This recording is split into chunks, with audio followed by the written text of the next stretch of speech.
welcome back to The Watch. Now, in this episode of Night's Watch, even though we're doing an episode-by-episode review and breakdown of Wheel of Time, we want to talk about some of the broader, concerning things that have come out of the first couple of episodes, 3 episodes, right? We pointed out some of them and realised some of them in our review of episode 1, and then some of the interaction with you guys who are watching us, our fans and stuff. Some things have become a little bit more clear, yeah, a little bit clearer, and also noticing other things, and also noticing a conversation that's happening more broadly online, and so we want to pick out some of the more prominent, interesting, important conversation elements, and share our thoughts on them a little bit. Some of this stuff is already established in these first 3 episodes. Some might be repaired, but there's really concerning signs about it. So, something that we did not point out clearly enough. We did point it out, but the implications are really concerning in terms of the world building of the Wheel of Time stuff. And this was also pointed out by you guys in the comments, and I even pinned the comment that was really clear about this. It's the fact that Moraine says explicitly, multiple times, that the dragon can be a man or a woman. Well, to be fair, Shad, it's 2021. Anyone can be a man or a woman. So, see, again, this also ties into Wheel of Time mythology, how the books are very explicit about how the magic works, and we'll be talking about how the magic is gendered in Wheel of Time and how it applies to this. But why is it such an issue if the dragon could be a woman? Previously in the book, it's always been a man, and the dragon is always going to be a man. The reason why that's really concerning and why everyone is deathly afraid of the dragon in the books, it's actually this, by making it also possibly be a woman, flips everything, okay? It messes up so much. And this is, why did they do it? It's so dumb. It's like, even if you were unaware of the larger implications, okay, it has done nothing to improve the quality of the show. So they can't say it's because we thought it would make a better show. It's actively harmed the quality of the plot and the implications and what it means. And so the only reason why they would do it, you might be able to figure it out. Why do you guys think? to be more inclusive. Well, to be more inclusive. Because you'd think, like, the possibility of who's going to be the Dragon Reborn, right? I won't say who it is. It's obvious if you have any, like, you know, inkling as to the larger story of the Wheel of Time. But I won't say who it is. But you'd think that the prophecy of the dragon is a bad thing. Like, everyone's afraid of the dragon. He said that he will save the world, but break the world as well. He formally destroyed the world. And previously, the reason why it was explicit in the books, and now they're also possibly, this next part, it's ambiguous at the moment, but there's warning signs, is that if the Dragon Reborn is male, that's categorical, he would be a male channeler. That's prophesied. The Dragon Reborn is going to have the one power. Yeah. So, if it's a woman who's channeling, that's not too much of an issue. Because woman channelers, well, their side of the power isn't cursed in the books, but the male side is, and it has this bad, not just tendency, guaranteed fact that any male who channels on the male side of the power will eventually go insane. It's not and it's not instant, but eventually will, and it takes longer for different people and everything, but always go insane. That's the guaranteed outcome. And so by the books making the prophecy unchangeably, the Dragon Reborn is going to be a male, it means the Dragon Reborn is going to be insane. And insanely powerful at the same time. That's bad! That's why the Aes Sedai have an entire Aja, which is like, the Aes Sedai are divided into groups based on, Colour. Oh wait, no. I don't mean like that. Not segregated. No, not skin colour. No, skin colour. It's clothing, or not even clothing colour in the books. It's the colour of their shawl in the books. But they're divided by duty or role, and they have and I think it's like 6 or something. But they have an entire Aja dedicated to finding men who can channel. And it's actually a very abusive, cruel thing because they gentle a man, which is they sever their connection with the one power, which also basically drives them into a suicidal state, and most men commit suicide. Right. It's like, and it's... Wait, why? Why? Is it just really traumatic? What happens? So when you touch the power, if this is male or female, right, you get this incredible connection, and when you draw on the power, it's like euphoria. Men, it's like euphoria through slime that makes you feel sick, like you want to vomit, and that's the taint that they're feeling. But with women, it's all just happy good times. It's like, it's better than sex. But when they're severed, it actually affects their soul. They can't emotionally cope. It's really hard. And most people, male or female, they commit suicide. And so gentling, it's called gentling for men, but it's called stilling for women, even though it's the same thing. But they play with words to make, we're saving you, we're gentling you, right? Even though you're most likely going to commit suicide. Some people don't. So, and in the books, you see people who are either gentled or stilled that don't, but it's really hard. This is like, and it's not their fault that they're channeling. But, yes and no, it's weird. It's not their fault that they have a connection with the power, and usually if they don't make the connection, the power will explode in and they'll die. Or they won't explode, but like it pushes them to connect, and if you connect to like unnaturally and you're not guided to it, you can draw on too much of the power and it burns you and inside and you die. And so it's really dangerous. I said die. Yeah. And so people who are born with the and there's two kind of levels. There's people who can feel the power but won't naturally connect to it because they're not strong enough. And then there are people who are born with the power and will unavoidably connect with the power, and that's really dangerous. And it's really important that people who know how to use the magic find them and teach them how to reach out to it naturally before they kill themselves or go nuts. Especially if they're Severin. Because it's like, I am plot magnet and I have superpowers. You know? Yeah. And so, obviously, one or some people in the main cast, it's already shown that Egwene is going to be able to touch this power. Yep. We see the connection, and one of them does it naturally, and it's a pretty, without any help, and it's a serious thing, right? And dangerous as well. And so it's not the guy's fault that they're born with this and they can't, and it's unavoidable they connect. But they can choose not to use it afterwards, to just not channel. And most guys try not to channel. And that would be the moral thing to do. It's like, look, you're going to go insane. Let's prevent you. Let's just make you sure you don't choose to channel. But the Red Arja, nah. If you can channel, we're not giving you a choice. We're going to rip that power from you forcefully.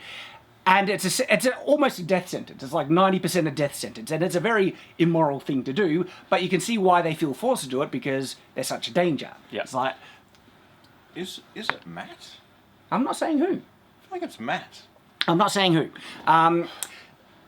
So, the fact that in the books, the Dragon Reborn is a male, and going to be male, means he's going to be a really powerful male channeler, it's a holy, like, crap. We're really worried about the Dragon Reborn, and there's prophecies everywhere. And so, as a result, people are afraid of it. There's negative stigma around Saidin. So the names of the powers, Saidar for women and Saidin for men, but I get them mixed up, and I could have literally just reversed them by accident then. So, you know, they're so similar. But each power has a symbol, and it's basically the yin and yang symbol separated. And so the yin part that's pointed up with the hook, that's the symbol for the female one, and it's called the Flame of Tarvolin. And the symbol that points down when you separate is called the Dragon's Fang. Oh, that's why the Dark One's leaving the symbols. Leaving the symbols. Game of Thrones signals. Yeah, and the Trollocs were dead, and they were put in the symbol. And so technically, it shouldn't be an evil symbol, the male symbol of the Aes Sedai, but it's become evil because it's been tainted. How? And it's been, The Dark One. So what happened is, this is world-building lore. It won't necessarily break or spoil anything in the story. This is what happened beforehand, okay, is that way back, and what I love about the Wheel of Time, they have several kind of rise and falls of nations and everything, but if you go all the way back to before the Breaking, which is the big one, in the time when civilization was super duper magic everywhere, okay, they thought they found a new source of power. That was not Saidin or Saidar, two halves. Let me guess, it was dark. Well, I'm not saying who did it or how they did it or anything like that, but they thought it was a power that both men and women could grab. It was not gendered, and it was more easily accessible, more powerful, and so they bored into this power, but it was the Dark One's knew it! I knew it! Dark One came out, going crazy, so a really brave man called Luz Theron Telamon and his followers, all men, gathered together to seal the Dark One's prison. But they had to get so close to the Dark One that it tainted the male source forever. So there you go. Men sacrificing Sacrificed their power. themselves to save the world, but forever cursed the male side of the power, and then they eventually all went insane. And them going insane, they had started to destroy everything, and they broke the world, and that was called the breaking. And so it's actually this really noble big thing. Lutheran Telamon was the great hero. He saved everyone. And then there's a prophecy that the dragon would be reborn, and it's all related to the Dark One coming back. Like Moraine says in the episodes already, these aren't spoilers, that the Dark One is, gaining power again. And so the prophecy is that the dragon is going to save everyone. But this time, the male side is cursed. Yeah. And so they're afraid that he's just going to break the world again because he did it already. Yeah. And so the fear of not only the male side of the power, but the dragon is so well set up in the book. And when people feel that someone's playing with dark powers or a dark friend, so a dark friend is essentially someone who swears themselves to the dark one, the dark side. Satan. So to accuse people of being a dark friend, they will carve the dragon's fang on their door. Okay, so it's all intertwined so much around this. But now, well, the dragon reborn can be a woman. Well, let's hope it's a woman, because if it's a woman, everything's fine. It messes up the fear and stigma around the dragon. Holy crap, you don't want to be the dragon, right? Yeah. And they're already, I feel, doing injustice to the severity and weight that the dragon title needs to be, because Moraine is already saying in the series that it's prophesied to save the world, not to also break it. and the amount of prophecies in the Wheel of Time, there's so many, and it gets to the point where they read out these prophecies from these, usually Aes Sedai, because they can get the seeing ability and stuff, and written by so-and-so in this age, and there's these great prophecies that are also sometimes symbolic, and part of the books is you hear these prophecies and you have no idea how they're going to be fulfilled, because is he going to die? And it says he's going to be reborn and die and all that. You don't know. And then when you see the actual things happen in the story, it fulfills the prophecies in ways you wouldn't expect. But it's like, oh, it's been there, said that way the whole time. But it's like, it's really good. But Moraine basically craps on the prophecies in the second episode where she says, forget everything you've heard about the dragon. It's like, what are you talking about, Moraine? That's like the foundation of everything that's going to happen with the dragon. The prophecies, everything. No, don't forget.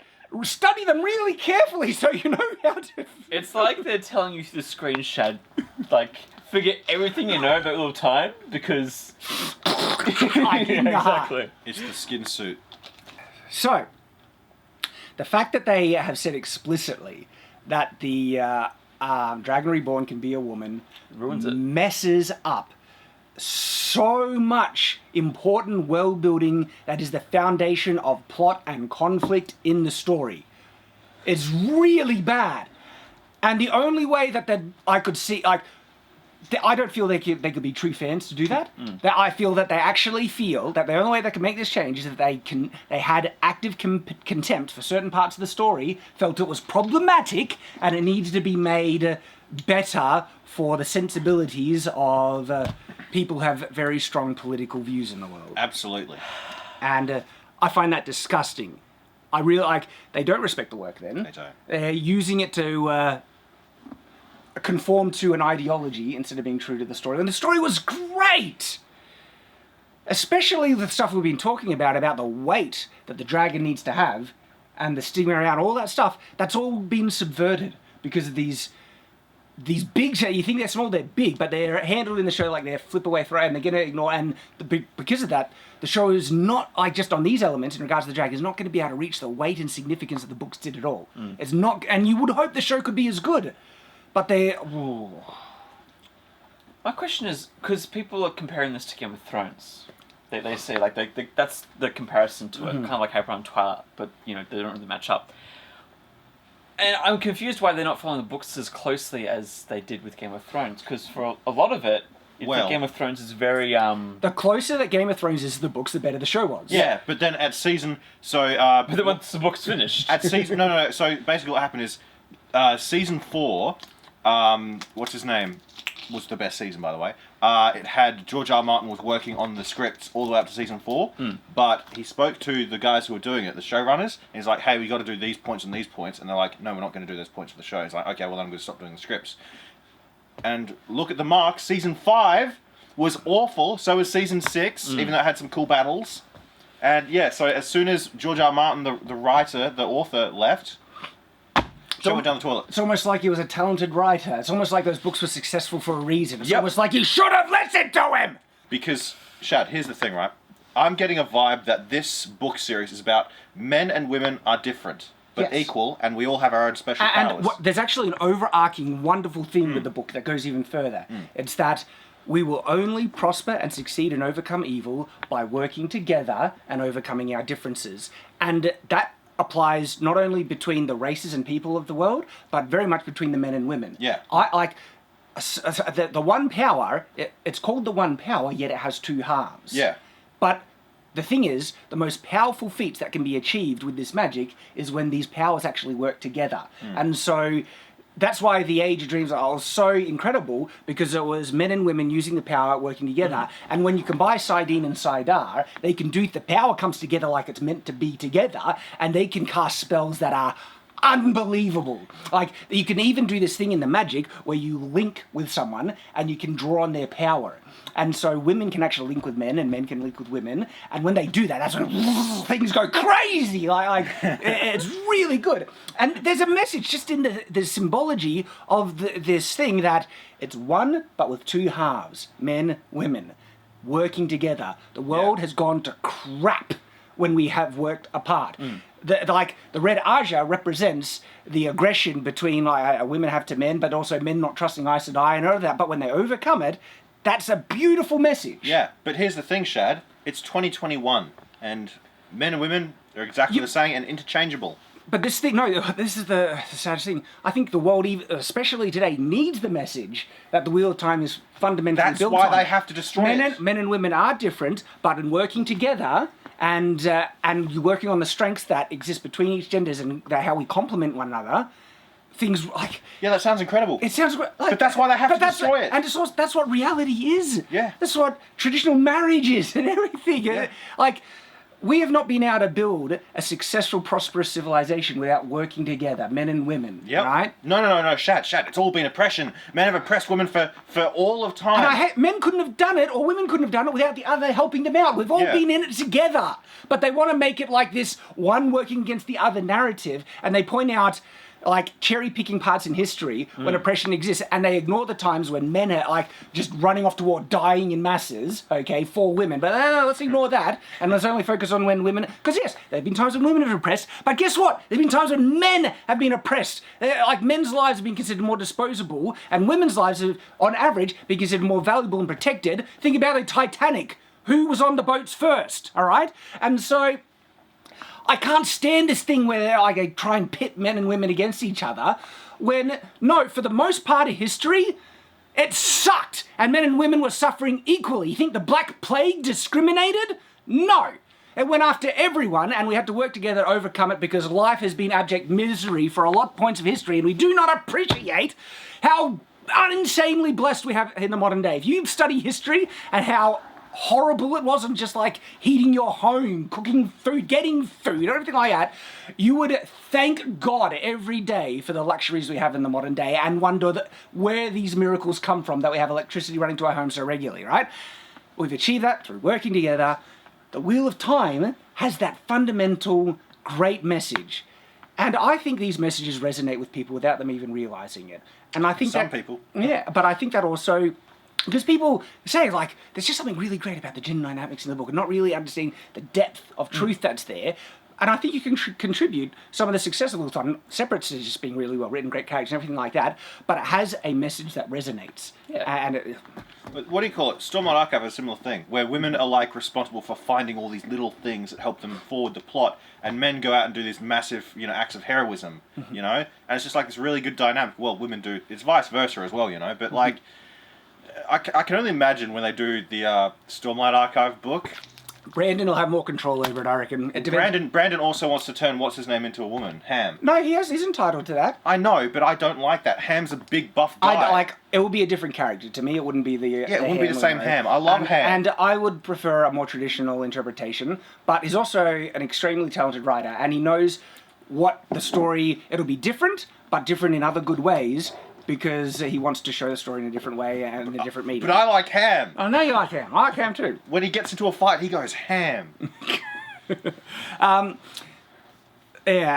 Gee, so that's such a massive thing that they're subverting. Now, the next subverting. thing, the next thing, right, is the actual nature of the one power itself, because they might be trying to twist around, but no. See, if the dragon is a woman, she won't be going crazy, and so half the prophecy wouldn't be, oh no, it's danger dragon. It'll be, let's hope it's a woman because everything will be fine then.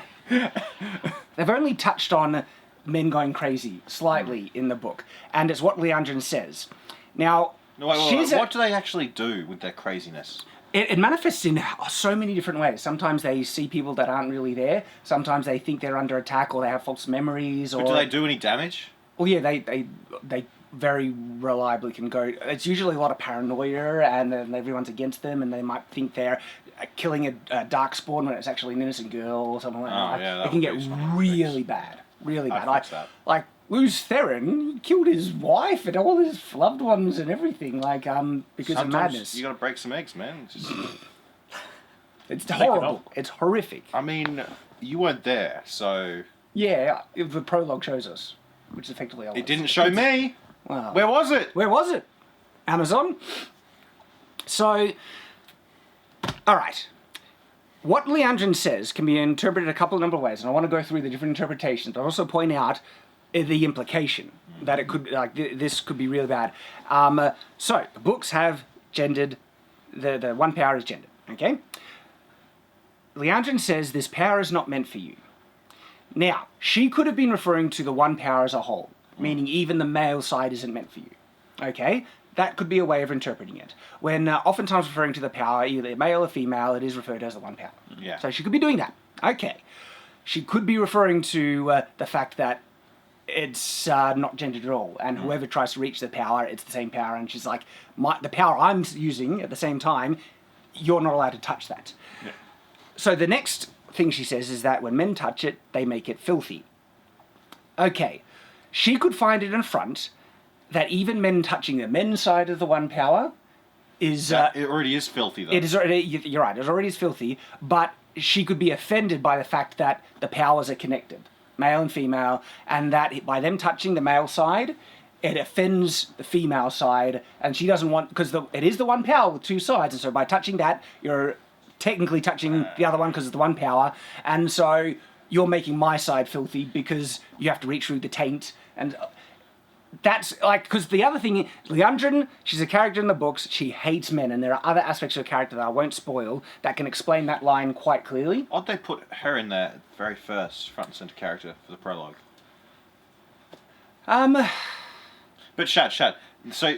I think it's to us, look, good faith interpretation, I know there's a bad faith interpretation, but good faith interpretation is they wanted to show the treatment of male channelers, which is setting up the concern if one of the male characters touch the one power. Their red Archer is going to be onto them, and that's how they're going to be treating them. So it's not good. Remember when you were making your short film? You had to make a small little change that was inconsequential to keep the flow? But it was important for the consistency of the Now, these people who are making this show, how important do you think their politics is to them? And do you think they're beyond making massive changes to suit their politics? Because history has shown recently that they're absolutely willing to do that. They want to. They go out of their way to do it. Yes, but I think they're trying to not offend the fan base too much, and they're trying to think, what can we change that we could get away with? I also think that there's people who would be pushing back against large changes. And so I reckon it would have been a big debate about a lot of these things. And I reckon some of these changes have been put into the show, but under massive protest, because they would have had good, true fans working on this. I don't think so. I reckon. Not in writers, but I reckon there was probably actors. Yeah, not in writers, exactly. Designers. Brandon Sanderson consulted on the scripts. Not only is he a massive fan, he's one of the most talented writers in the world. Okay? He consulted on the scripts. He didn't write them, though. No, he didn't write them directly. And so some of these larger, really concerning changes, I would put money that Brenda's like, you don't want to do that. But they're like, oh, they'll be like, trust us, all that junk stuff. Yeah. And he'll be under NDAs now, so he wouldn't be able to, speak out against it, yeah. He's not Luke Skywalker. because I trust Brandon, and I consider a bit of a mate. We work together and stuff, and so you can just trust him because he's so darn talented, and he would be fully aware of these issues if they were say, "Oh, we're gonna make the dragon male or female." He would be like, "Guys." But he won't be able to say I told, because the thing is he wants to try and support people's jobs. He would have worked with them. Who would have, because I've been part of making a short film, not out yet, but the amount of effort it goes into making a film is insane, and I have such affection for the amount of work and dedication people showed, and it's going to be like that for the show, and he's going to want to support them and stuff, and so him coming out saying, "I am so angry with this change, I trashed it a little times," he's trying to support people as well. I want to talk a little bit more about the gender nature of the power, because not only people have brought up an important thing, but that doesn't contradict how locked in the gender nature is. In fact, it confirms it. And so this isn't too much of a spoiler. It happens way later on the book, so we don't even know if the show will get renewed enough to this point, or if they'll keep it in.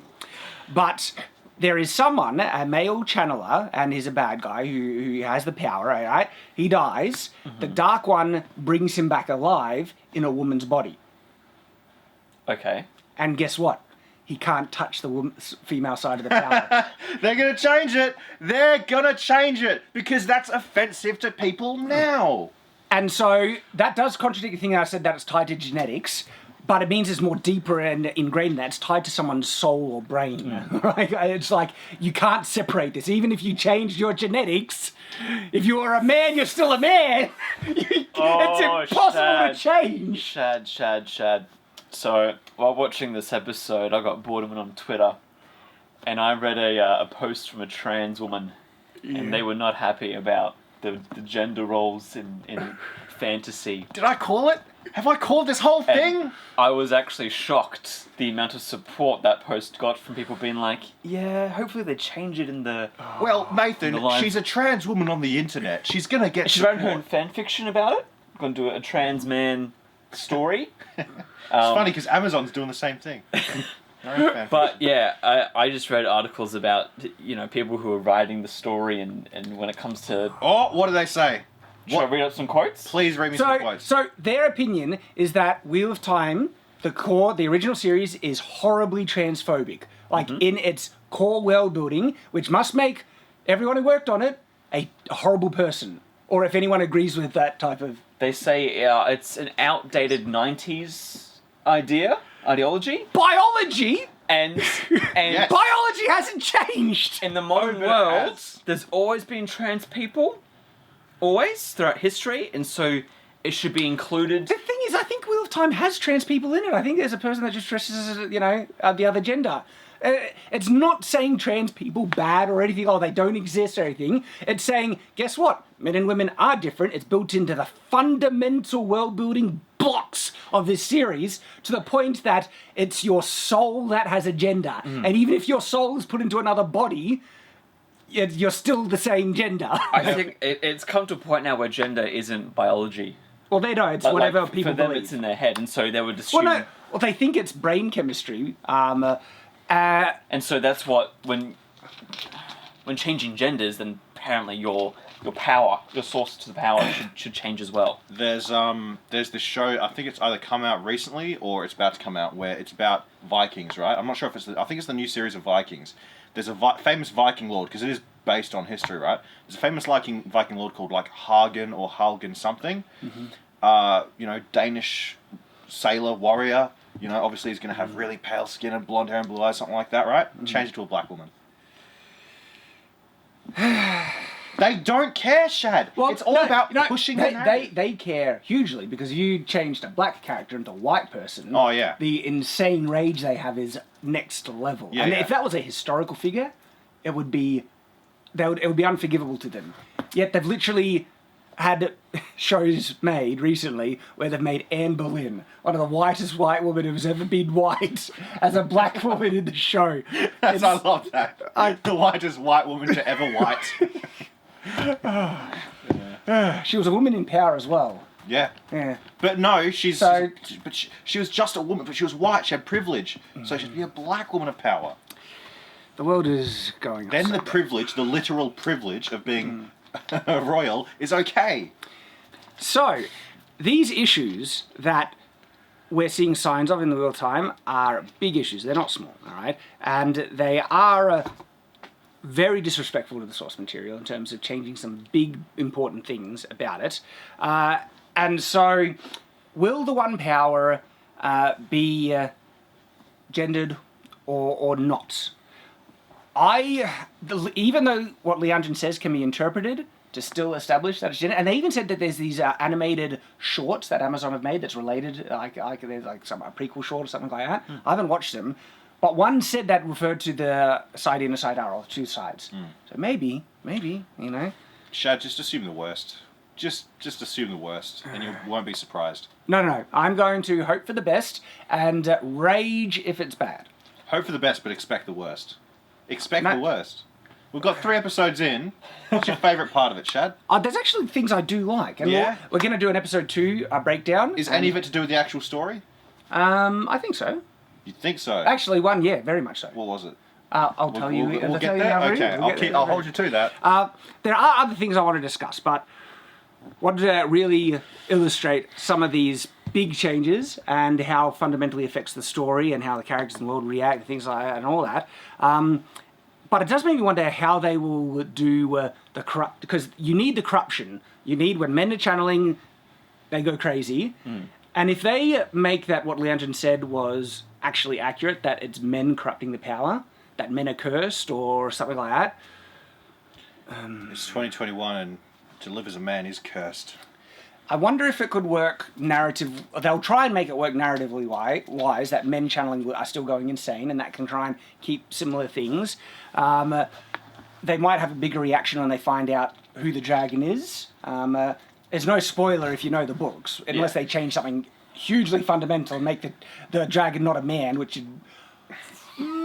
Don't put it past them, Shad, because they probably will. I will bet that they won't at the moment, because it's too large, but I won't discount the possibility that... I think it just depends as the story unfolds, if it walks away more and more from the source material, if you start to get more and more concerned. Like, I'm not... Right now, I'm hopeful as well, Shad, but I feel like if there's a second or third season, if we've completely gone off the books, then that's when you know... that's the thing. You're right. It depends how divergent it becomes as it progresses. Yeah. And if it gets to the point where they're just rewriting everything... then you know what they're going to do. They will do this. They'll do whatever they want. Yep. Because shows have done that. Yeah. Where they just... It's a skin suit of what the original was. It's just a character with the same name and vaguely the same concept, and everything else is different. I've done that. And they used to do it more... There was like a Conan the Barbarian TV Red series. Sonja, oh, okay. No, a TV series, which is just like a guy named Conan who's this big muscly guy with a plucky band of adventurers doing adventuring things, kind of like the Hercules TV show. It wasn't Conan at all. Well, have you heard of Red Sonja? Yeah. Where they ran out of the rights to use the name Conan, so they just changed the name of the movie to Red Sonja, and they've removed every reference of the name Conan in the movie. But Arnie's still in Red Sonja. He's still in it, yeah. So it's still a Conan movie. Anyway. Oh boy, if that does it well, stick around to the Night's Watch, because that's what we're on watch for, and if they do it, well, we're knights for a reason.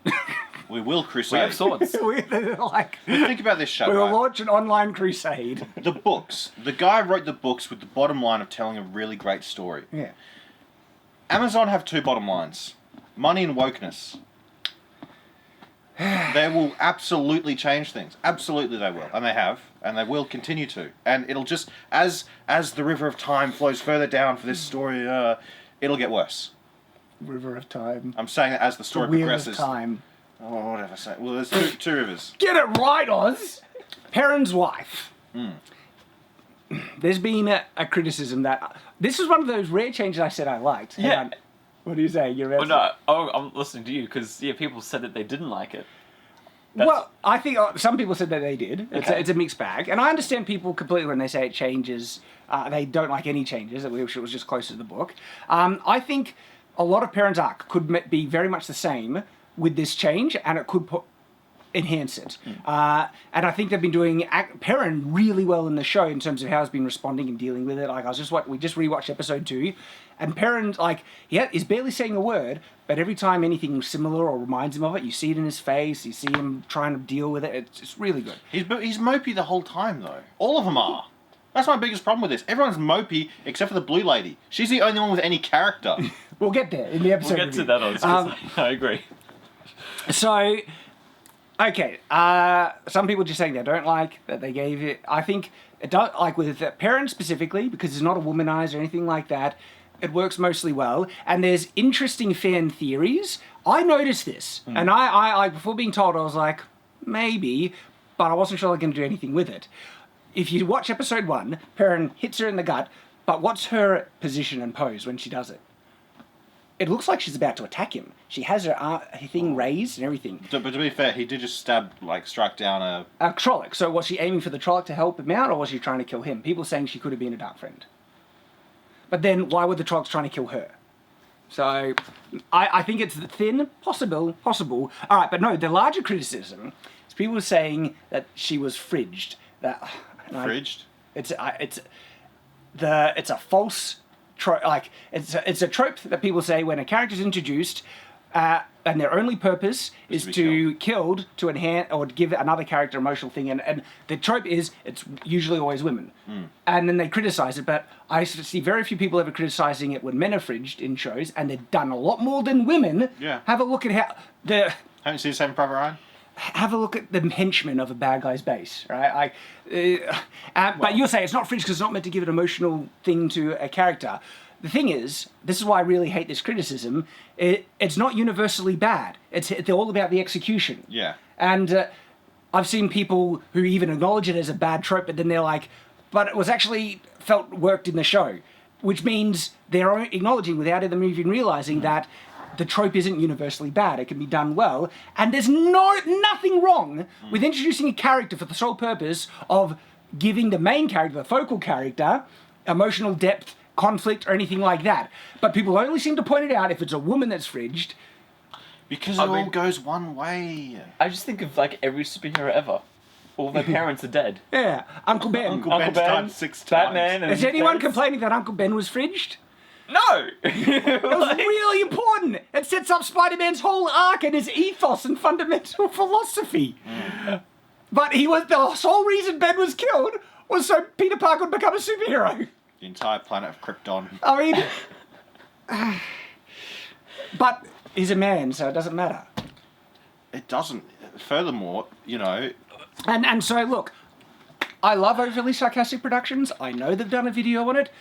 I disagree with that video, okay? The guys in EFAP actually did a reaction to it, and they broke it down, but their points are very valid, and the whole bridging concept, when you try and get someone to define it, is a contradictory mess. It's like, no, it's just about execution. There are throwaway deaths that are poorly done, obviously. Male or female, it doesn't matter. And then there are times when it works really well for the story, and just because the character was made to do that, is not a bad thing. It's storytelling. You use the tools at your disposal to do it. You don't have to give every friggin' character huge background, emotional depth, and everything like. No, you do what you need to do for the purposes of the story, and you focus on what's important in the story. And so the main character is the focal point. Spider-Man. We want Spider-Man kicking butt, doing superhero things, everything like that. And the Mary Jane, she was mainly there. It's actually been grown and increased and everything. But originally, she was an object of desire. The purpose of Mary Jane was to be objectified. Spider-Man wanted to go out with her. Yet, this is where the conflict, this is why it's important. Mary Jane isn't important at this point. What is important here is that Spider-Man sees a girl he's attracted to, he wants to date her, but being Spider-Man prevents him from doing that. It's ruining his life, and he has this conflict now. What's the more noble thing? Serving myself, being selfish, or saving people's lives because I have this power. Great power comes great responsibility. There's a reason why Spider-Man's, the themes of Spider-Man echo and resonate so well. It's great. And so, this is the thing. You only, as a storyteller, right, you have limited time to convey the story. So you're going to give most time to the most important things. Spider-Man kicking butt, we want to see him fighting, his conflict and everything like that. And it's perfectly fine to give less time to who Mary Jane is, her backstory, or anything like that, because that's not the story. This isn't Pride and Prejudice, okay? It's a friggin' superhero show. You want to see superheroes kick butt and you have emotional depth because kicking butt also makes your life worse or even better. Oh, I hate, like, people don't understand stories and they criticize it, and this is the kind of the criticism of fridging. You need to give emotional depth and everything. No, you don't, because you have limited time and you need to make a good story with the tools you have available, and if killing off a character, is going to enhance another character's reaction, emotional depth, good.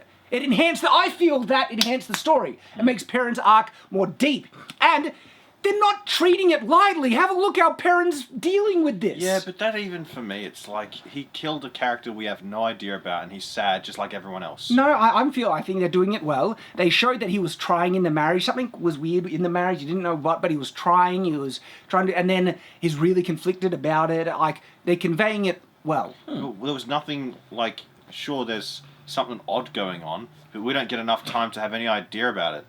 It's like, there might be something odd going on, but, like, how do we know? Yeah, the thing is, you're right, we don't have time to do it, because there's a dead. show... No, because there's a show that, honestly, I think they rush it too much. They should have gone slower, so it had more stuff, but they are very limited time because they're trying to condense so much, and so... Of course, they're not going to go into a huge detail about their marriage, because... I didn't want huge detail. I just want to know, why is there this weird vibe between them? Did he, like, kiss a girl? Did he, like, forget her birthday? I agree. It's a bit of a... Like, if they just showed no weird vibe, it wouldn't have been a mystery. Yeah, or if they explained it. But they didn't even need to explain it. They could have shown less, and it probably even would have worked better. By just... Instead of that weird vibe, just, like, Perrin is in love. Yeah. Completely. That works too. That works too. Yeah. Instead, he and they could have done that by showing less, even by showing like Perrin, like in the inn, you replace some of the lines, like because they say because Nynaeve tells him to go to the forge. What if he says, "I need to go to the forge. I can't," Yeah. Like, even and it's like, what? You've only been away for an hour or two. Is like, you'll know when you're married. Or bang it, or done, right? Got it. Something as simple as like them looking at each other, locking eyes, and smiling at each other. Yes. Simple, done, right? Done. That. But no, it's like, why are you out here? Like, I'm not to- talking to you. Yeah, go to the forge. It's like, and then when he says he loves her, it's like he's trying to convince her. Like, oh, look, I really do love you, kind of thing. So it is weird, and you don't know what they're trying to say. But in terms of what the character's meant to do for the Perrin thing, perfectly justified. It's destroy that fridging bullcrap, okay? Fridge whoever you want, and just be careful how you execute it. Yeah. It can be done bad, it can be done great. Yeah, with execution, right? They did fridging when you explain what it was. There's a show called The Walking Dead. They did that constantly past like season 4, constantly, and it took away from the show. Like they'd introduce someone at the beginning of the episode, we get to know them, and then they kill them off. Yeah. And all it would do is like the main character would be like, oh my goodness. Then next episode, same thing, over and over again. You know why I think it worked with Perrin? I don't think it did, but why? No, I think it. He was the one who accidentally killed her. If she was just killed by a random Trolloc, it would have had less emotional weight. Yeah. But when he did it, you're like, oh, dang. Yeah, that hurt. Like, and it is about Perrin's emotional. He's one of the main characters. You're right. We don't care about her. Why do we need to care about her? The story's not about her. If the story was called Blacksmith Lady, that's the thing, sure, give her the amount of time she needs, and if she ends up dying, I'd be shed an eye. But it doesn't matter if it's not about her, it's about Perrin! So now that Perrin's wife is dead, does that make him a Black Widow? Because he's black. That doesn't work. No. If your partner dies, that makes you a Some widow. people try and say Black Widow was fridged in the death in Endgame. No. No? What? No. What? Yeah, no. No? No. Look, Oh boy, people. any people who have been talking about fridging and saying, look, I love Overly Sarcastic Productions, they're good friends, I've collabed with them, everything like that, and if I'm yelling, I'm just venting frustration about writing techniques and stuff like that. It's not against you as an individual, alright? Love you guys. Okay, so, but I did want to mention that because it's come up, and it's just, it's being repeated so much, and I hate when people perpetuate false writing techniques, especially because that will make, if people believe it, it'll make them bad writers. If this is legitimately a trope you can utilize to benefit a story if done right. You should understand all the tools that you have available as a writer. Okay, the next one. So this is a little one, but I think it's important. Okay, because they did change it. What? A little one, but it's going to be another 10 minutes. We'll see. Oh. Well, I just realised Nathan's right about what he just said. And the big one will be another hour. So the Two Rivers view about sex has changed from the books to now. What do you mean, sex? Gender or sex? Having sex.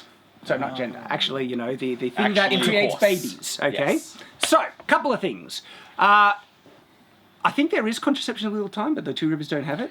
Well, they had it back in the day, back in the medieval time. There were different They things. get a little stone and they put it in cervix, clean stone, and that would stop pregnancy. I wouldn't have been like they didn't have effective or consistent birth control. Well, that was their form Yeah. of birth control. Yeah, there were other things that they tried to do to prevent it, but it wasn't always successful. Yeah, back in the day, they'd stand behind an ox. Dermatos.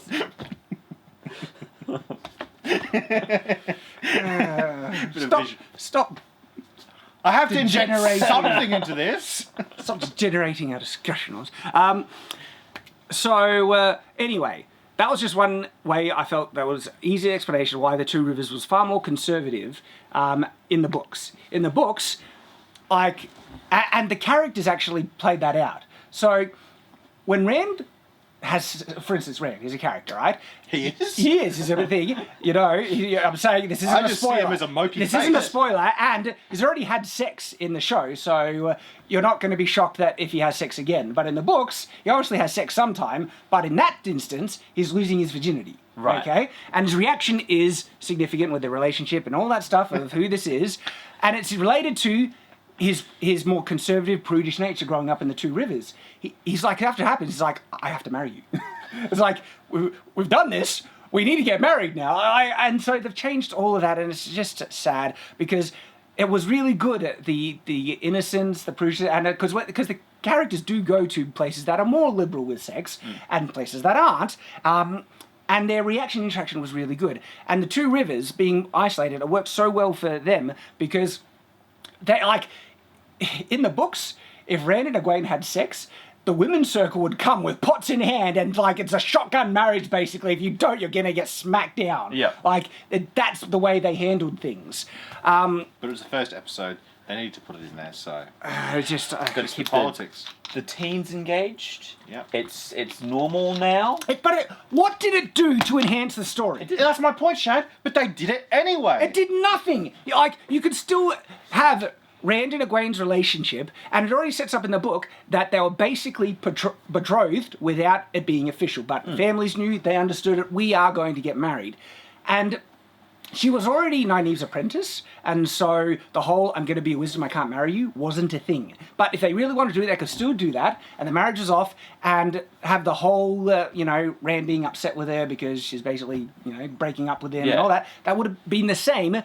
So them having sex does nothing to enhance the show. In fact, it takes away a really fun, charming part about these characters' boys' progression growing up. Now, I have heard the argument say the actors are a bit older than the ones in the book, and so it makes sense then they're having sex because that's what people think about when they're that age. I disagree. That's what a lot of people think about in the modern day when they're that age, but if you grow up in the conservative Two Rivers where you do not have sex until you're married, and if you have sex with someone, shotgun wedding thing, it's really serious. Even at their age now, they could have done the prudish kind of, and it would have been the fun, naive, tiptoeing, learning all that relationship stuff, and it's going to be robbed of that really great element now. And also there is that the whole, in a medieval setting, one of the issues with just having sex with anyone is, it is pregnancy, because we had such less effective birth control. So that's one, just not the only, but one of the reasons why people in the past, it wasn't like Game of Thrones, all right? Okay? So it wasn't pornography. It wasn't everyone just having sex, and no, sex led to having sex does lead to having babies, but because there wasn't reliable birth control in the medieval period, a lot of people, not everyone, I do admit there were horn dogs back in the day, but if you go back, a lot more people were far more reserved about sex in these types of technological periods than the modern day. And so it's really unrealistic to me when we impose a modern standard. And by the way, that modern standard isn't universally applied. I was a virgin, so I was married, proud of it, and I think it's a good choice. I encourage people to do it. Yeah, it's 5 kids. Yeah, now I got 5 kids. We save up. You're gonna have more on the way. You have more on the way. Many more. We'll see. He's gonna have an army of children. Okay, so it's not a universal modern thing. It is obviously far more prevalent, granted that, but I don't think it's necessarily a healthy thing for society. No. What? Premarital sex? Yeah.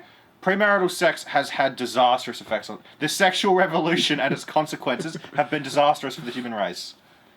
That's a bit of a line from Ted Kaczynski, just a little bit changed. But yeah, that's the Unabomber, by the way. But yeah, the sexual revolution has doomed the last 4 generations.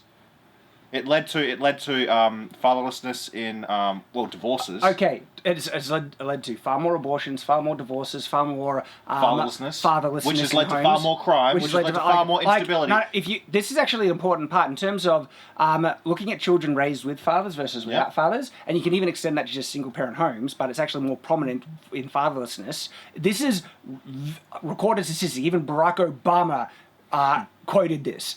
And criminality... Oh, I just nuked a child in Syria. No. Oh, wait. Criminality is much higher. Their education prospects is lower. Yeah. They have less... their financial prospects are lower. They do worse in careers. It's so much. And so fatherlessness is an issue in the modern day. And these are legitimate outcomes. And so, of course, I'm conservative and I'm religious, all right? I've been blessed because I waited and my life has flourished in many different ways. And I'm not only crediting to that, but there are good conservative traditions. And guess what? They kind of practiced that a bit more in the medieval period. Also, they were far more religious. And you know one of the tenets in Christianity? Abstinence until marriage. Oh, fornication bad? And so, Game of Thrones... Do not think the medieval period was Game of Thrones, okay? And so, I don't like the sexualization in this show because it is... All right, this goes to the very next subject. In a medieval period show, this has been a bit of thing of contention. People try and say it's not medieval. And it's in the future. Okay. I think people are getting different definitions wrong here. Okay. Have you heard this? Do you have thoughts on it? No. Comment on it. I'm just interested to hear your take on it. So, how do you define what is a medieval setting? All right. Now, there are some really good... and I feel great differences between the Wheel of Time and a traditional medieval setting.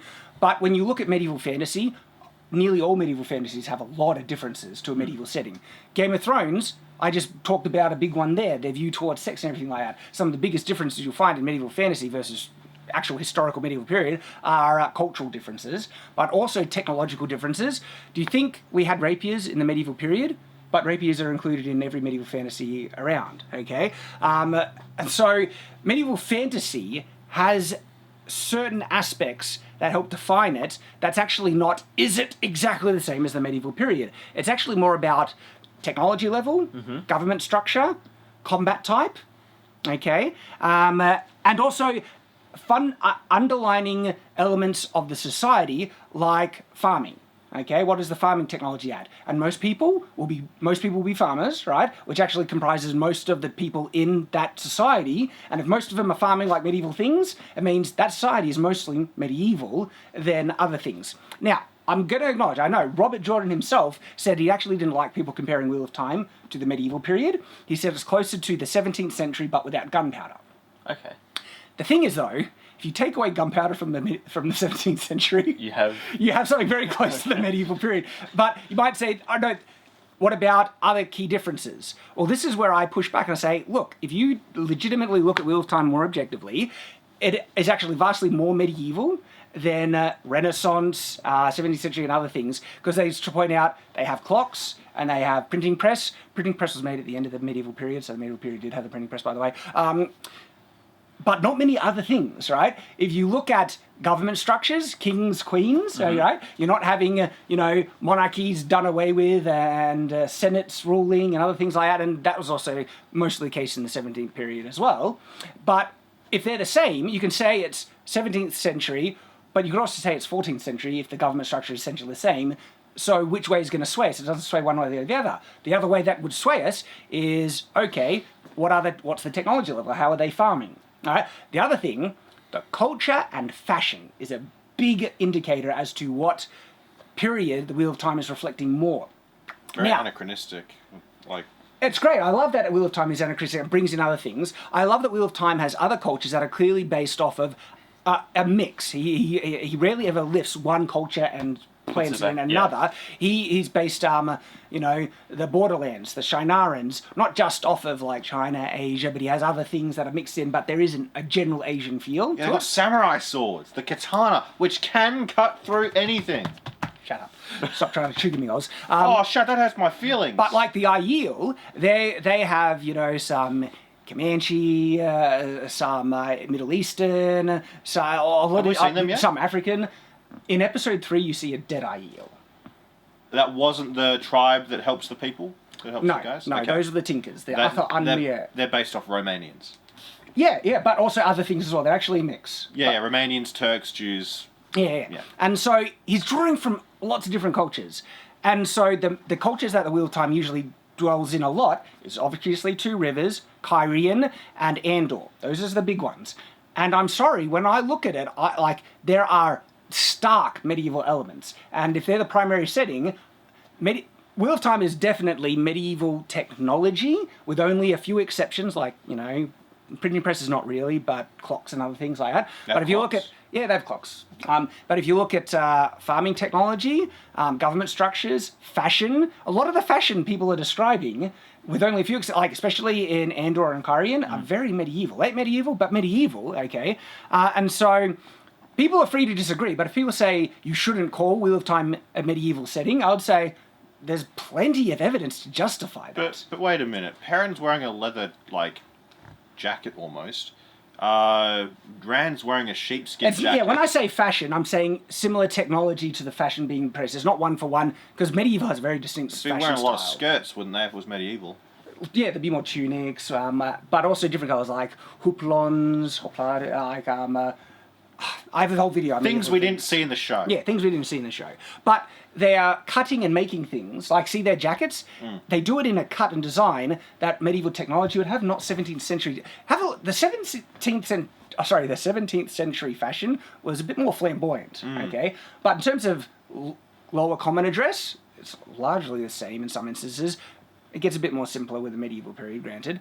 But no, I think there is a lot of validity to say Wheel of Time has a lot of, like, okay, big one, the military technology, all right? And people say, like, when you get to the 17th century, mail, like chainmail, was not common a lot. It was breastplates or full-fledged armor, but because gunpowder comes in, they still were wearing armor, but things evolved to adapt to it, okay? And so when you take gunpowder away, as Robert Jordan says, 17th century take gunpowder away, suddenly the technology and combat thing goes straight back to medieval, not 17th century. If the weapons technology was 17th century, it would be adapting for gunpowder, but he explicitly says it's without gunpowder, bang. And so the white cloaks, and they didn't do this in the show, and I'm annoyed by that, they're always wearing mail, burnished mail with surcoats. See what I'm wearing? This is a surcoat. Imagine this, but white. And if I had a sun blazed on the thing, and usually, or they had cloaks with a sun blazing on the thing, like white cloaks, right? That's them. And they were a military order. They looked like crusaders. They look cool. They would have looked wicked, right? And that's extremely medieval. They're still building castles all throughout the thing. There are castles in Wheel of Time. The swords, bows, all medieval technology, medieval warfare. Like, on balance, I would actually say, especially technologically wise, Wheel of Time is more medieval than Renaissance, with only a few exceptions. And Kyrian and Andor and Two Rivers is definitely more medieval in flavour and appearance, not just technology. So that's my pushback against, people saying... Just that? Just that. Because, look, I get what Robert Jordan says, respect to the author, but I am a medieval enthusiast. I can point out and see, sorry, Robert, when you're on balance... it is very medieval, in technology, vastly so. All right, so now on to our next hour. Yep, next hour. Drum roll. All right, let's talk about race in the Two Rivers. Oh! I want to talk. See, I was just been waiting for this one. Great, I'm really glad the comments were pushing back and giving me other sources, so I looked into this deeper. I rewatched certain videos that do deep dives on it, and I gotta say, according to the books, I looked at the reference people gave, and No, I agree. The books are pretty explicit about a more homogenous racial appearance. Oz in the was two right rivers. about white. No, I can't. I don't. I actually look. I don't care. Okay. It just- no, I I don't care care about. either. I care about what the books. What's accurate to the books, and also realism. I do care about realism. And if the books describe them as all being dark-skinned, I'll be fighting just as passionately for being accurate to the books with Yeah. all the same logic and reasoning. All But right. if for me, right, if there are two rivers referred to, it's like a trading hub, and so people are coming and going all the time, people of different races, all that makes sense. It wouldn't take me out of Okay, it. people are coming and going. There are traders that come in and go. There's comments saying it's been what do you call it? Isolated for No, it 200 hasn't years. been that. It's been mostly isolated, but people have been moving in. Tam, Rand. Yeah. His wife came from outside of the two rivers. Okay. Tam went all over the world doing fighting stuff. Yeah, but He's like an at ex-soldier. what rate are people coming in and going? That's how Yeah, you it's get. not. It's not huge. Yeah, that's my And point. this That's is- the ethical makeup. Yeah. And the book is actually like it's funny. Even some of the references I was watching of people stating that it was mixed contradicted themselves because it's really clear. Because there's this one scene where Rand is being basically interrogated by someone, and I don't want to give a spoiler, but. Okay, look, this is a very minor spoiler. I can't avoid it. Okay, so if this is your warning. All right. They see that Rand's complexion is different to what is normally seen in the two rivers. What is normally seen in the two rivers? She says the two rivers people are usually darker of hair and eye, and then she goes up and lifts his shirt, and he's got more pale skin, where the sun is or of skin. Now, people have taken that to say, see, the two rivers' skin tone is darker. But what that also says is that the person interrogating him assumed the skin color Rand had reflected what the two rivers had until she lifted up and saw even more pale skin under it. And so regular sun-darkened pale skin, dark eyes, dark hair, is the standard of the two rivers. Excessively pale, above the wrist, and his eye color and hair color was not common in the two rivers. That sets pretty much in canon, right? Yeah. That the average complexion of two rivers people were only slightly tanned, pale complexioned people, so white people, with dark eyes and dark hair. And that's the norm with exceptions, like Senbui. And so Senbui, they explicitly point out in the description that Senbui had dark skin like an old root. Yeah. And so brown. Yeah. Senbui, Oh, okay, that kind of. Okay. well, because he also uses that description when describing the people of Tyr who are dark-skinned, and he describes it like an old, a dark root or something like that. And I think that's his way of avoiding any potentially heated terminology, like they're black, right? Is just saying he tries to compare them to like a colors dark in the world because. In the world of Wheel of Time, they don't have that terminology. They don't call dark-skinned people black people. Yeah. Which makes more sense in my opinion, unless they're really black. But if they're brown, they're brown. But anyway, and so he kind of uses that terminology. And so there's other examples that people give. In Andor, there are more black people. One of the first queens of Andor was black, like dark skin. Like Anne Boleyn. Like Anne Boleyn. And a lot of the Kyrian royalty have that blood in her. But it's funny, right? They contradict the homogenous thing. They say 2,000 years wasn't enough time for the people in the two rivers for the races to become homogenous from intermixing. But then less time has passed in Kyrian from the time of that Black Queen, so therefore the races in Kyrian wouldn't be homogenous either, and they're trying to say that her blood would be mixed amongst everyone, this Black Queen. You missed it, but I'm using... Technically, it's contradictory logic. If not enough time passed in the two rivers for racial homogeny to be, to happen because of thing, not enough time would have passed in Kyrian for the blood of that, queen to do it, because it's explicit beyond anything that the current queen in Andor and her daughter are not black. They have very pale skin, strawberry blonde hair. It's pretty explicit. Yeah. Okay. So the show has shown us a bit of a woke interpretation of how. Well, this is the thing.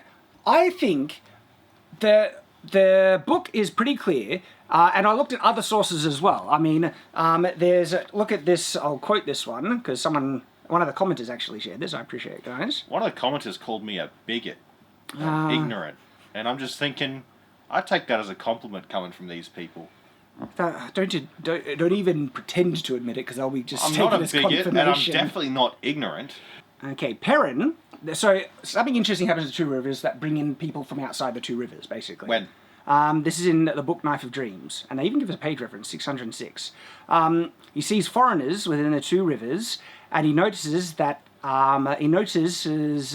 there are people with fair skin who just don't have the look of the Two Rivers. So this is talking about, does the Two Rivers have a homogeneous look? And so he literally refers to them that if they have fair skin, but the thing is identifying them differently By is their look. their look, not their skin. They have fair skin, but they don't have the look. Is that what it says? Exactly, which is meaning the Two Rivers have the same skin tone, but they just don't have that same look as these people. Yeah. And so that's being pretty explicit that the people in the Two Rivers have fair skin. Now, I would want to double check that, just, the quote exactly, because sometimes things can be misquoted. But if that is, a correct accounting, it's pretty clear then that the books reflect the Two Rivers as being slightly tanned, white-skinned people with dark eyes and dark hair. That's it. Now, in terms of the show, it wouldn't bother me as much if they actually increase the tan, because the tan is mentioned, and so you could have people that are looking like Egwene, just to emphasize it, and you could have people looking like Egwene, that the casting that they have in the show, and then they'd need to be consistent with that throughout, and the Two Rivers could be more darker skinned people, and they all have the same blood of Manethra and everything. I don't have an issue with that at all. I just want it true to the books. But you're right, it's a big kind of mix. To have two different groups of people. Well, the thing is, it doesn't bother me too much that it's more people the skin tone of what the actor Nynaeve has, and lighter skin like Matt, and that's kind of it. You see no one who looks like Rand, you see no one who looks like Lan, and so there is a type of racial kind of homogeny in the Two Rivers that is reflecting a background. So it's not as bad, I think people are saying it is. It's pretty clear, though, that they're different races, because those races exist in our world, because obviously our actors are playing. Well, yeah, it wouldn't be as even, like if we're being like wholly realistic background thing, I don't think it would be as even a split as what we're seeing. Yeah. It would probably be more darker skinned people. Like, what's the girl's name? No, who? Egwene? Egwene. She's the one who loves her. Yeah, she's clearly probably British Pakistani, maybe, right? Something like that. Yeah, and then versus someone like Rand. Well, Rand is meant to be. I won't go into that, but Matt, someone like Matt. Okay, fine, Matt. Matt has the old. So. Or yeah. Perrin clearly isn't British Pakistani. He looks like he might be American, maybe a bit African, maybe.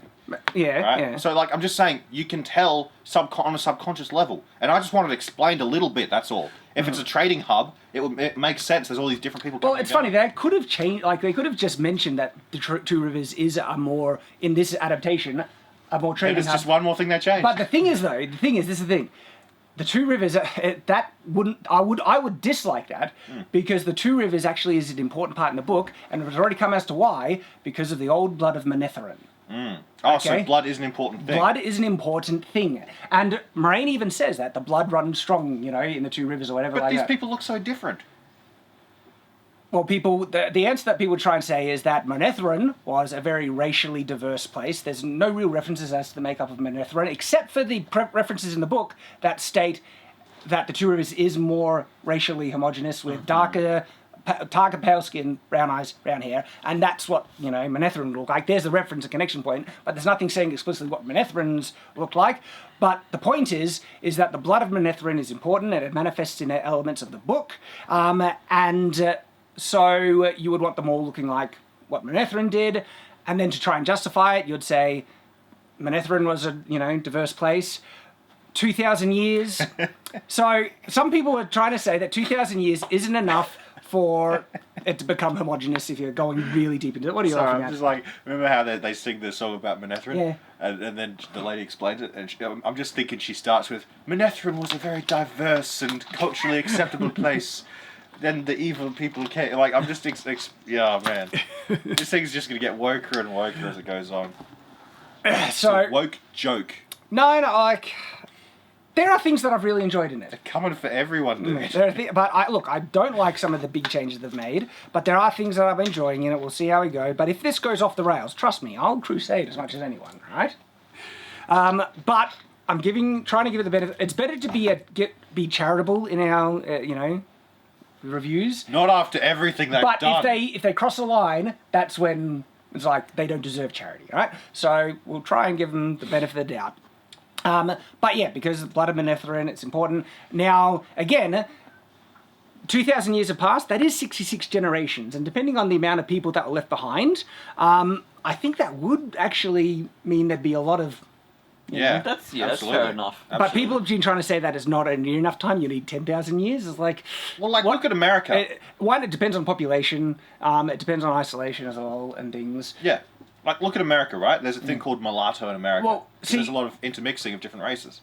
But America, you're dealing with a huge population. With a smaller population, it would take far less generations for just the intermarrying and mixing. I know, to but like, blend look at stuff. people like someone who recently was found innocent, right? Yeah. That kid is what do you call it? He's Latino. He's not white, but he looks Latino. He looks white. So there's a lot of intermixing. There is, and this And is so they've been 250 honestly. years. This is a completely irrelevant point to me because people have been trying to justify the two rivers would be looking, the same in terms of racial features because of the background. That's an ineffective line of reasoning if you can just look to the books, and the books are pretty clear about how the two rivers look, with obvious exceptions. But generally, it's pretty clear, and so the references are there. Like, there's even more references someone shared with me actually. And I don't have a stake. Like, it goes either. I just care what the book is saying, right? I care what they're trying to say to me. That's what I care about. Whatever they're trying to feed me, whatever narrative they're trying to push, that's what I want to get to the bottom of. The actual, because then there's a large discussion on the makeup of Andor, and Andor is more diverse. Rand even says that in Andor, I think it was Andor, but he sees people of darker skin and lighter skin than he'd ever seen before, which also means the two rivers probably didn't have too much variance in that skin tone. Yeah. So there's references there, pretty clear. So with those references shared and me looking into it deeper, I agree. It is different from the book. It doesn't change too much. I get it might be. Yeah, I can get that it's harder to immerse yourself because historically how much exchange. But this is a fantasy world, and so. And to me, like I said, the more important thing is if the actors do reflect the characters they're trying to portray, so long as it doesn't contradict too much the description. I don't think you could change Elaine, for instance. That if they tried to change Elaine, I'll get rid because Elaine is Elaine, and the image is set in my mind. And this is the same if they tried to change a dark-skinned character to a light skin. No, don't do that, okay? I want the character to look like how they're described in the book. It's like look at Wakanda. Everyone there's black, but look at medieval Europe. Anne Boleyn. Anne Boleyn. All we have to do is bring up Anne Boleyn. Anne Boleyn. So yeah, that's my main thing. And one of the worst arguments I've seen people talk about the whole race thing is that Robert Jordan actually made a list of actors who he felt would suit the roles of his characters. And you can guess what colour skin they have in terms of who is picking. Wait, right? let me guess. Did he choose Val Kilmer as one person? I can't remember. Pretty sure he did. I saw a list from The thing is, one of the worst defences I've heard of this is that they tried to say the actors he picked didn't look like, in some instances, the character how they're described in the book. But the author picked him. But the differences aren't in skin colour or hair colour. They were like in how does the face look, how's the stature or size and stuff. And they're trying to say, because they were different in that way, that justifies making a character look different in other ways. It was like, what are you on, mate? That's not how that works. And to me, I feel that's actually one of the most concise things as to what the characters are meant to look like. If it comes from the author, and the author, which colour skin was he picking for which people? It's right there, Look, if they justified it, I wouldn't have an issue. If it was just justified. Like Game of Thrones did it really well. Very diverse cast, Game of Thrones. Yeah. I don't care. It was great. Yeah. So should they have mentioned it? Maybe just say things changed in the last few years that, we had... There could have been an event where a group of people moved into the two rivers, one of the only changes that happened, and then that would explain the diversity right there. So we're about to explain our diversity. I also like that they didn't even mention it, because... I don't but it just takes me out of it. If they just had some justification for it, that's fine. I can accept that. But they don't. They just it's.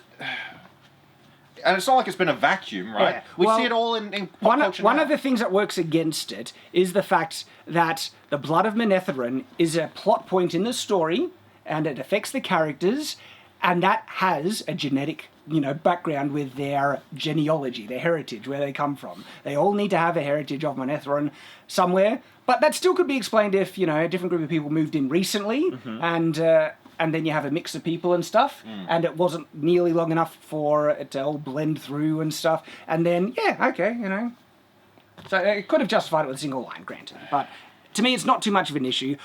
But it was worth bringing up and discussing, because people are discussing it, and we've got to cut this one now, Finn, so we've been the Night's Watch, and until the next watch. We'll see you at the next watch. That's the ending. That's good. We will see you on the next watch. No, that's bad. That's great. I don't like that. Shut up. Okay, what's a better one? We've been the Night's Watch. Good night. Thank you for watching. No, that is bad. We'll see you on the next watch. Who's on watch? We are on watch, and that's it. We'll see you on the next watch. Done.